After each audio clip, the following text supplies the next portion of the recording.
Hello and welcome back to the channel. Today I'm going to show you step by step how to start a travel blog. So be sure to like, subscribe, and ring the bell if this video or any other video on this channel helps you out. So basically what we're going to do today is we are going to talk about all things travel. I'm going to answer what a travel blog truly is. I'm going to show you how to pick a niche and how to niche down. After that, I'm going to show you how to get web hosting. I'm going to spend a little bit of time explaining exactly what web hosting is and why you need it. And I'm going to let you know how you can receive your domain name for free for the first year. Hint, hint, you click the first link in the description and you get started and you can get your first domain name for free for the first year. After that, we are going to install WordPress. We are going to install a WordPress theme and some changes that you absolutely have to make on your website, or you won't get any traffic, and no traffic means no money. After that, I'm going to show you how and the best way to start writing. And then we're going to talk about how you can make money with your blog and why you need to share your content on social media in the very beginning. After that, about how many blog posts you should write in the very beginning, and then the 3 links in the description that I will refer to throughout this video. So let's go ahead and get started. What is a travel blog? A travel blog can be a few different things, but ultimately it is your audience, your readers, your viewers. They're coming to the internet because they have a problem. Maybe they want to go to Thailand or the Philippines and they just want to get kind of a heads up. They want to get familiar. And so they're coming to the internet with some questions. Also, people read travel blogs for entertainment. So it's going to be one or the other.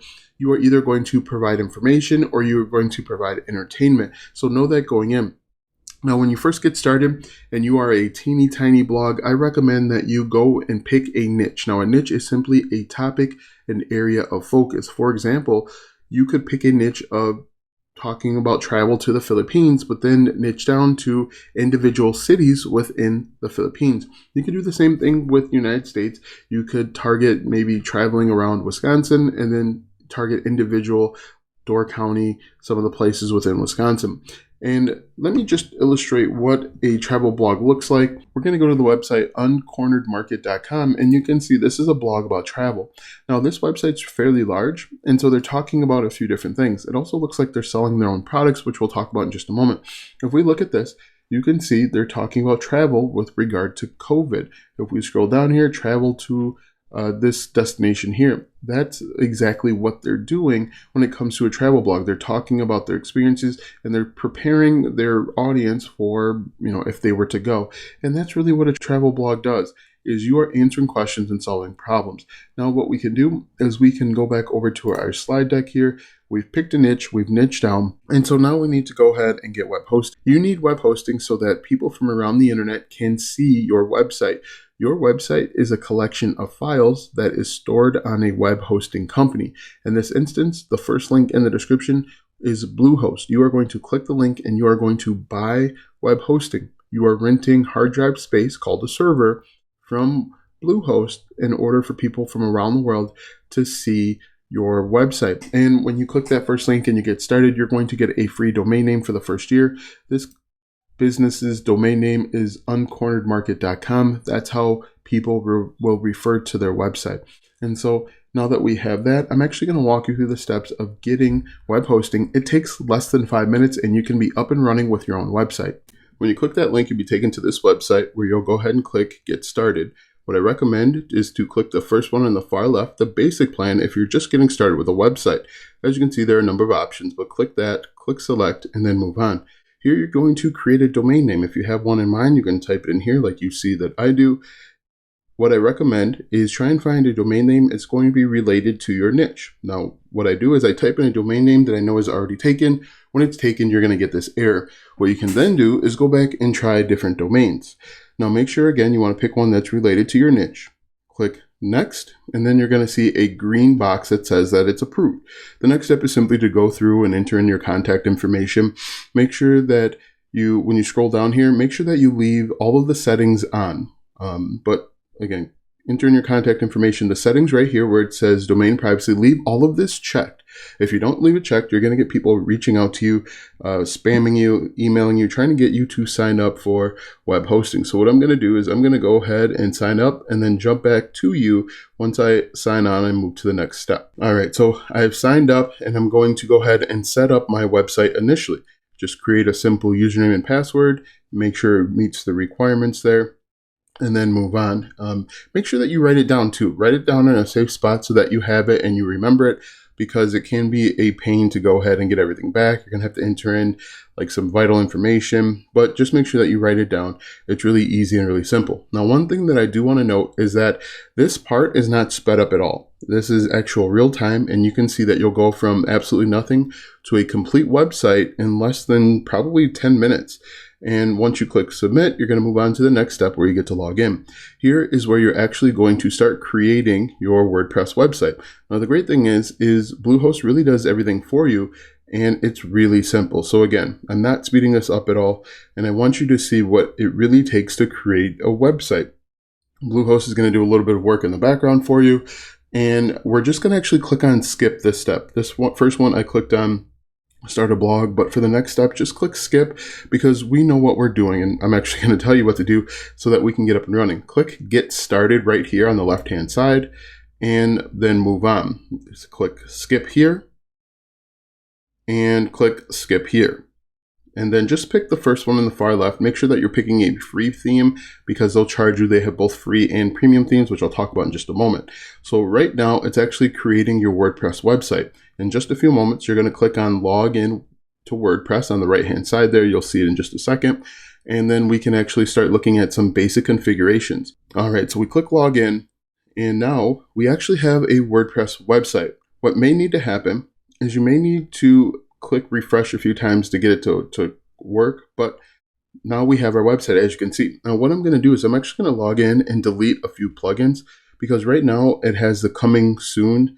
And so if someone tried to get to your website at this moment, it's going to say coming soon to them, even though we can see it. This is what your WordPress website looks like, but for everyone else outside of your network, it's going to say coming soon. So what we're going to do is we're going to go down to plugins eventually, and we're going to delete some of the plugins that we don't need. Now, I talk a little bit about plugins later on, but plugins add additional features and functionality. We are going to deactivate the Bluehost as well as the other plugins that are already activated, and then we can go through and make the necessary changes, which I'll cover in just a moment. So we're going to deactivate them and then delete them. Now you want to make sure that you only have the plugins that you're using on your website. The more plugins you have, the slower your website's going to respond and function, and you're going to lose out on ranking. So make sure you have a lean setup, very few plugins, and then move on. As you can see right now, I'm just simply deleting some stuff that you don't need. If you want to, you could keep them, but obviously if you're just getting started, you don't need this other stuff. What's more important is the themes that we're going to talk about in just a moment, as well as getting writing. So I'm just going to go ahead and delete those, deactivate them, and then we're actually going to start moving on to settings, which you see right here. All right, so let's go ahead and make some changes that we absolutely have to make so that you can start getting traffic. The first thing that you want to do is you want to change your site title. Your site title is going to be the title of your website. You can make this basically your domain name. For example, my domain name is Web Hosting Rewind, and you can see that's my site title. And then the tagline is basically what your website's all about in a very succinct manner. As you can see here, mine says, get the latest news and info on all things web hosting. What you want to do is make sure that yours is relevant to your niche. For example, if you are creating content about makeup, you can say, come here for the latest tips and tricks for all things makeup. Next, you want to make sure that your WordPress address is HTTPS and not HTTP. Make sure your site address is HTTPS as well. And then the administration email should automatically be set. Uncheck the membership so that anyone can register. Make sure that this is unchecked. If we scroll down here, you want to change your time zone to your time zone. There are all sorts of them here. Next, you want to make sure that you have your date format set to the way you want, and then go ahead and click save. If we go down to writing, there isn't anything in writing that we need to change. After that, we're going to go to reading. In reading, very important, you want to make sure that your homepage displays to your latest post. That's the first thing. And the second one is you want to make sure that your search engine visibility is unchecked. Do not check this. Discourage search engines from indexing this site. You do not want this, because if this is checked, people aren't going to be able to find your website, and everything that we do after this is going to be a waste. So go ahead and click save. This should be unchecked. Next, if we go down to discussion, there really isn't anything that we need to change here. media, we can leave this as is, and then permalinks is going to be really important. Right now, your permalinks are set to plain. You want to change it to post name. This is done for search engine optimization. What's going to happen is when we create a new blog post, we are going to make it so that it's search engine optimized. We're going to use the keyword in our title, and that keyword is going to show up right here as well. And this is called search engine optimization. Make sure that it's set to post name, and then go ahead and click save. And really, that's everything that you need to do to make sure that you start getting traffic. All right, so now you've installed WordPress on your web hosting platform. You've gotten a free theme. I'm actually going to show you how to get a premium theme in just a second. We've made the necessary changes that we absolutely have to make so that we can get seen by our audience and start making money. Now, right now you have a free basic theme on your account. That theme is basic, boring, plain. What I recommend that you do is go out and get yourself a premium WordPress theme. A premium WordPress theme will add additional features and functionality. For example, this is a premium WordPress theme and it looks pretty good. It's different, it is unique, it stands out, and it makes people want to click. In order to get a premium WordPress theme, click the second link in the description and it'll take you over to this website. When you go here, you can type in your niche. For example, let's say travel, and hit enter, and it's going to come back with a bunch of different themes for you to take a look at. As you can see, trendy travel. You basically will click on this and you'll take a look and find a theme that you like. Once you find a theme that you like, you will click on this cart button. You'll add it to your cart and you're going to check out. When you check out and pay for the product, you'll get to download a zip file. When you get that zip file, you are going to unpack that zip file and there's going to be another zip file. You're going to take that zip file and you are actually going to upload it into your WordPress dashboard. Now, believe me, it's actually really easy. What we're going to do is we're going to go over to Appearance. We're going to click on Themes. When we click on Themes, we're going to click on Add New. When we click on Add New, we are going to click on Upload Theme. And then from here, we are going to click on Choose Theme, or you can drag and drop that second zip file right here. Then we're going to click on Install Now, and we're going to click on Activate. And just like that, you are a WordPress developer. You've uploaded a theme. And let's go back here and let's talk about how, all right, so in order to niche down, I just want to show you this real quick. If we just type in travel, you can see I'm in a keyword research tool called Ahrefs. On a scale of 0 to 100, the word travel is a 98. So that's going to be very difficult for a brand new blog or website to gain traction and actually get recognized and start getting traffic, leads, and sales.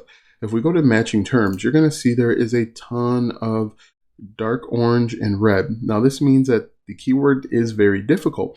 For example, Google Travel, this is an 83 difficulty out of 100. If we scroll down, you see there's lots of green. There's a little bit of green, more red, orange, and yellow. But what we can do is if we niche down, we can go to How to Travel, which is interesting. We're going to click on Matching Terms. And this is going to give us a better opportunity to start ranking. Right here, you see 203,000 monthly searches, 131,000 keywords, and there's a lot more green. Let's see, if we look at this, how to travel cheap, that could be a good opportunity. How to winterize a travel trailer. These are all different things that you could write on in the travel niche. What you could do is you could even change the keyword difficulty to 10 or less, and that's going to give you a whole new set of keywords that you could potentially create content on. So for example, total value, 42,000 searches per month, 851 keywords, and you could write on all of these or most of them. Some of these aren't going to be relevant, like how to fast travel to RDR2. All right, so now that we have installed a premium WordPress theme, we need to start writing. And the biggest questions that I always get when it comes to writing is how long should my blog post be and how do I start writing? So what we can do, I'm going to find this right here. Let's say we wanted to write on, let's find a good word. How to fold dress shirts for travel. That's an interesting word that people are asking. We're going to copy this. We're going to go back over to our WordPress back office, and I'm going to click on Posts, All Posts. Then I'm going to click on Add New. When I click on Add New, I'm going to paste in that keyword that we found, how to fold dress shirts for travel. If we go over to uncorneredmarket.com, we're going to click on blog here, and I just want to show you this is exactly what they're doing. This is the keyword here. Now, in most cases, if you're a new blog or website, your title is also going to be your post or web page name. For example, if we go back over here, our website is going to be, our webpage is going to be webhostingrewind.com/how to fold dress shirts for travel. And we're doing this for search engine optimization. This is going to help us rank over on Google. And so what we're going to do is this is our title here. This is an H1. And as I mentioned, I get the question often, how do I start writing? And how long should my blog post be? And to answer the how long should your blog post be, the answer is it really all depends. It depends on how many words it takes to just answer the question, and it really depends on what your competitors are doing. What you can do is you can go over to Google, paste in your keyword, and you can take a look and see what people are writing. How to fold dress shirts for travel. If we click on this, we're just going to get an estimation. I'm probably going to guess about 2,500 words. If we scroll down here, it has a lot of images, so maybe 1,200 words. If we scroll down here and we right click, we take a look and we see this is about 1,200 words on how to fold dress shirts. So maybe you want to write 1,500 to 1,700 words where you're answering the question. What I recommend that you do is that you skim through this blog post and you kind of figure out what hasn't been covered. Maybe they have talked on the very surface level about folding, and maybe they've only covered one different type of dress shirt. Maybe that's an area of opportunity. So this is how long it should be. Really all depends on your competitors, and it should be as long as it needs to be to answer the question. And then if we jump back over, people are going to ask, well, how do I start writing? Before you start writing, and this is what I do for all my blog posts, I do who, what, when, where, why, and how. And the reason why I do this is it helps me put myself in the audience's shoes to figure out exactly what they want to know. Of course, they want to know how to fold dress shirts for travel, but they may also want to know, which dress shirts does this direction fit under? Do you fold short sleeve shirts the same way as long sleeves? Do men and women dress shirts fold the same way? These are all questions that people may be asking, and you can use these questions to fill out your blog post. So for example, we say, when do you not need to fold your dress shirt? Maybe if the flight's under an hour, you don't even need to fold your dress shirt. Or we could say maybe which dress shirts. We'll say which dress shirts need to be folded. And what will happen is you will start to think of other things. While I was typing that out, I thought, well, if it says, a no wrinkle shirt, does a no wrinkle shirt need to be folded, or can I just kind of throw it in there? And while it sounds trivial and crazy, people are actually asking these questions, and your job, again, is to help solve those problems so that you can help your customer and potentially make money. And what I like to do, as I mentioned, about 10 minutes before I actually start writing, I'll come through and I'll make a bunch of bullet points where I'm asking questions. Now, once the 10 minutes is up, I'm simply going to turn this into an H2. This is what an H2 looks like. This is a heading. This is an H1. You should only have one H1 for a blog post. You can have a bunch of H2s, and you're simply going to come back and answer the question. So when do you not need to fold dress shirts? You may say, if your dress shirt is no wrinkle,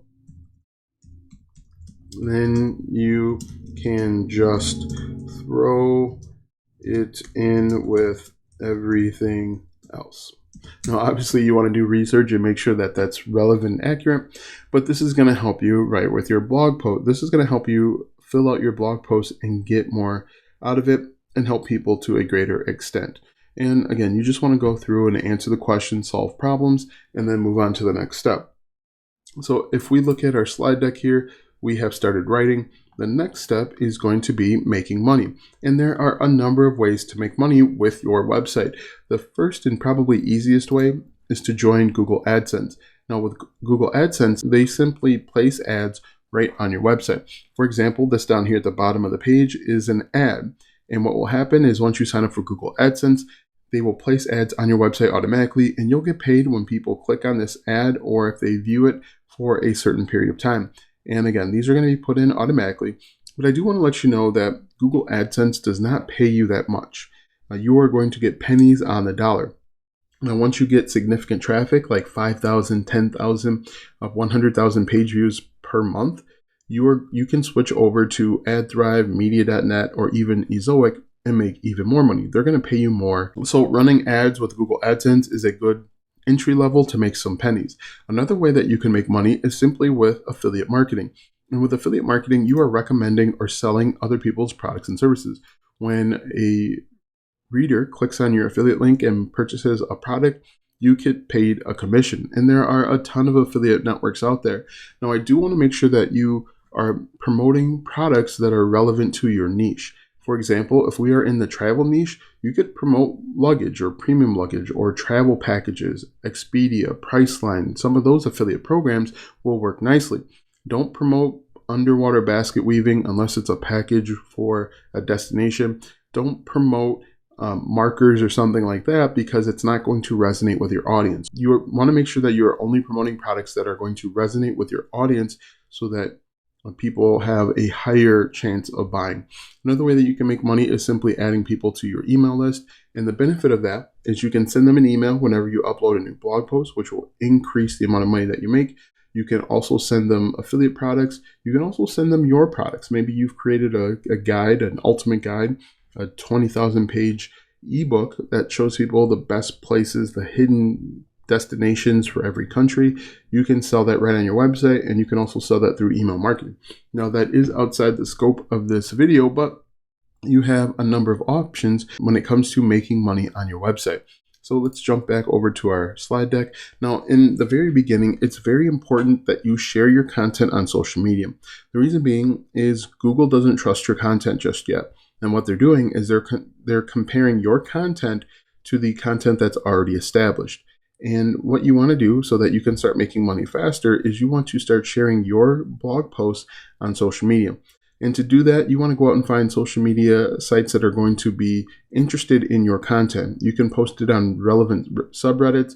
You can post it on Facebook groups, Instagram, LinkedIn, TikTok, as long as you are finding relevant audiences. It would make no sense to promote your vacation blog post to people that are interested in gaming. You could even start a YouTube channel. That's going to be a good way as well. But whatever you do, make sure that you are sharing all of your content over on social media. And then after that, the third biggest question that I always get is, how many blog posts should I write before I throw in the towel?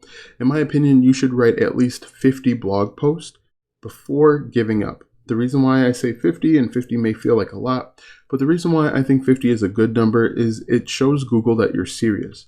It also will help you write better. You'll have 50 blog posts centered around a keyword. That'll help with your domain authority. That'll help you rank. So I recommend that you write 50 blog posts within a niche, and you could potentially start getting traffic fast. If it doesn't work out, if you're not getting the traffic you expected, then you can decide to throw in the towel. But I think 50 is a pretty good number. And then be sure to check out the 3 links in the description that I referenced throughout this video. The first link is for web hosting. The second link is to get a premium WordPress theme. And then the third link is for a free affiliate marketing course. So be sure to like, subscribe, and ring the bell to be notified when I upload my next video. Thanks for watching, and I'll see you tomorrow.